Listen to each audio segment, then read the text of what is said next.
আমাদের কবির চৌধুরী, মুনির চৌধুরী, ফেরদৌসী মজুমদার, ওনার তো ভাই বোন। ওনার বাবার নাম কি আপনারা জানেন কিনা, মনে আছে কিনা আপনাদের কারো? আব্দুল হালিম চৌধুরী। আব্দুল হালিম চৌধুরী উনি ম্যাজিস্ট্রেট ছিলেন ব্রিটিশ আমলে। পটুয়াখালীতেও তখন এই হিন্দু মুসলিম দাঙ্গা ছোটখাটো চলে, বরিশালে চলে, এবং সেগুলোর নেতৃত্বে এই সত্যেন সেন আছেন। একদিন আব্দুল হালিম চৌধুরী পটুয়াখালীতে ম্যাজিস্ট্রেট অথবা ডেপুটি ম্যাজিস্ট্রেট থাকা অবস্থায় নামাজ পড়ে বের হয়েছেন। তাকে মাথার উপরে রড দিয়ে আঘাত করেছে এই সত্যেন সেন।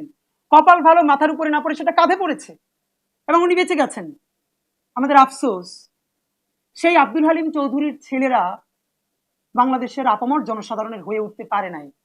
আমাদের আফসোস, যে আবুল মনসুর আহমদ ডিমকে আন্ডা বলার জন্য যুদ্ধ করেছেন, তিনি ঈশ্বর বলবেন না, যেহেতু আল্লাহ বলতে সবাই চেনে, ঈশ্বর খারাপ না, কিন্তু আল্লাহকে আল্লাহই রাখতে হবে, এই জন্য প্রচন্ড কষ্ট থাকা সত্ত্বেও তিনি তার ডিট ক্যান্সেল করেছেন। সে আবুল মনসুর আহমেদের সন্তান আমাদের ডেইলি স্টারের সম্পাদক মাহফুজ আনাম, তারা বাঙালি মুসলমানের এই মর্মবেদনাও কোনোদিন বুঝতে পারেন নাই, তারা অভিজাত হয়ে উঠলেন। আমার মানে খুব ইচ্ছা হয় যে অন্তত আবুল মনসুর আহমেদ বা আব্দুল আলিম চৌধুরী ওনারা ওনাদের ছেলে মেয়েদের এই গল্প দেখেন কিনা। তাদের অন্তত ইচ্ছা ছিল মানুষ গণমানুষের পক্ষে দাঁড়াক, ক্ষমতার বিপক্ষে গিয়া অন্তত গণমানুষ, নির্যাতিত মানুষের পক্ষে দাঁড়াক। আফসোস হলো আজকে তাদের সন্তানরা সেই এলিট শ্রেণীর পক্ষে, যারা বাংলাদেশের শাপলা নাম দিয়ে, তারা গরিব, তাদের ক্ষমতায় স্টেক নাই, কাট তুমি তো বাংলা বলতে পারে না, ইংলিশ বলতে পারে না, এই জন্য তাদেরকে শাপলায় গণহত্যা করে ফেলে যায়। আপনি কিভাবে বলবেন যে প্রথম আলো, ডেইলি স্টার বা বাংলাদেশের কোন মূলধারা এই ছবিটা ছাপতে পারে, যখন শাপলার ভোর রাতে কান ধরে বাচ্চা ছেলেরা বের হয়ে যাচ্ছে তাদের হত্যাযজ্ঞের পর? ছবিকে গ্লোরিফাই করা হলো, এবং সেই স্মৃতি আমি জীবনে ভুলবো না।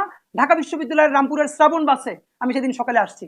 আমি দোতলায় বাসে, আপনারা জানেন ডাবল ডেকারের দোতলায় ছেলেরা বসে, সবাই পত্রিকা পড়ছে। কওমি মাদ্রাসার ছোট ছোট ছেলেরা আসলো, তাদেরকে কান ধরে বের করা হলো শাহবাগে, শাপলা থেকে ভোর রাতে। ঢাকা বিশ্ববিদ্যালয়ের ছাত্ররা একবার এই প্রশ্ন করা শিখলো না, তারা যদি ক্ষমতাও দখল করতে আসে শহরে, সে কে? সেই রাষ্ট্রের ট্যাক্স পেয়ার, সে নাগরিক, সে আরবান ক্লাস না হোক, সে এলিট না হোক, এই রাষ্ট্রকে ভ্যাট দেয়, ট্যাক্স দেয়।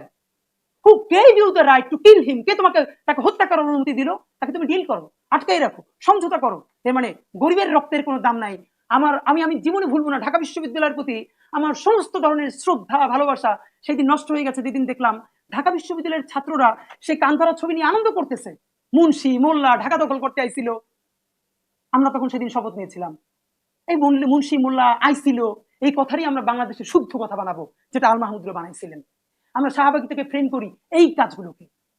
আপনি আপনার শত্রু বলে তারা শুট করে ফেলবেন? আপনি এই নাগরিক প্রশ্ন তুলবেন না যে তোমাকে হত্যার অধিকার করা তাকে কে দিল?